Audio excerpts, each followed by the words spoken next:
लाखांदूर का डरावना मंदिर। 5 कॉलेज के छात्र रोहन, अर्जुन, विक्रम, नीरज और प्रिया कॉलेज के गेट पर रुके हुए थे। उनकी बातचीत दुनिया भर के छात्रों की समस्या पर आधारित थी, पैसे की कमी। विक्रम, जो हमेशा कहानी सुनाने में माहिर था, ने विषय को एक स्थानीय किंवदंती की ओर मोड़ दिया, कालीघाट के पास के जंगल में स्थित मंदिर। उसने एक किताब के बारे में बताया जो देवी के सामने आधी रात में प्रकट होती थी और यह वादा करती थी कि जो भी बिना नजर हटाए उसे पढ़ सके उसे अपार धन मिलेगा। क्या अड़चन थी? किताब की रक्षा राक्षस करते थे जिनका एकमात्र उद्देश्य डराना और भयभीत करना था। अगर कोई नजर हटाए तो उसे नर्क के गहराइयों में खींच ले जाते। जबकि प्रिया ने इसे बच्चे की कहानी कहकर खारिज कर दिया, रोहन ने बहादुरी से उत्तेजित होकर घोषणा कर दी कि वह इतनी आसानी से डरने वाला नहीं था। उसकी चुनौती जल्दी ही एक शर्त में बदल गई और मित्र के दबाव और अपने अहंकार से बढ़ते हुए रोहन ने उसी रात मंदिर में जाने का फैसला कर लिया। आधी रात को समूह एक निर्जन जंगल की सड़क पर इकट्ठा हुआ। मंदिर की गिरती हुई इमारत घने पत्तों के बीच से मुश्किल से दिखाई दे रही थी। प्रिया की रोहन को फिर से सोचने की विनती किसी ने नहीं सुनी। वह अंधेरे में चला गया। उसकी बहादुरी जंगल की भयानक चुप्पी में जल्दी ही गायब हो गई। मंदिर की हवा में धूप और कुछ प्राचीन और अस्थिर करने वाली गंध थी। एक अकेला तेल का दीपक झपक रहा था, टूटती दीवारों और देवी काली की मूर्ति पर नाचती छायाएं डालता हुआ। उसके सामने एक पत्थर के चौकी पर किताब रखी थी, मोटी, चमड़े से बंधी और एक अनजानी आभा बिखेरते हुई। रोहन का दिल जोर से धड़कने लगा जब उसने किताब की ओर हाथ बढ़ाया।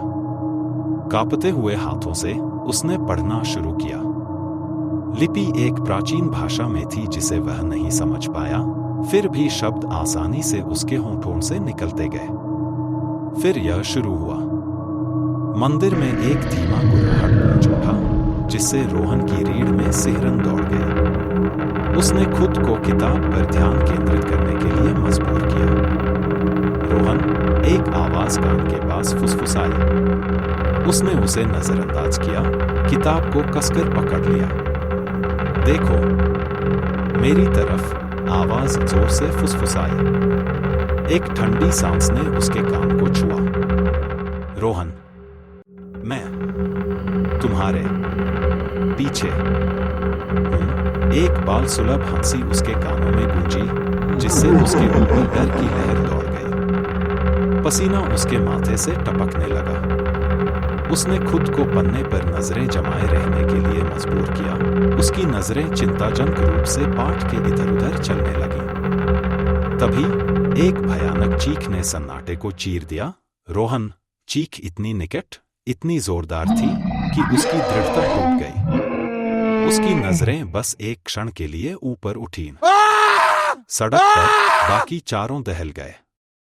मंदिर से आई भयानक चीख के बाद असह्य चुप्पी छा गई। वे मंदिर को ताकते रहे, सहमे हुए। अंदर किताब चौकी पर खुली पड़ी थी। रोहन गायब था।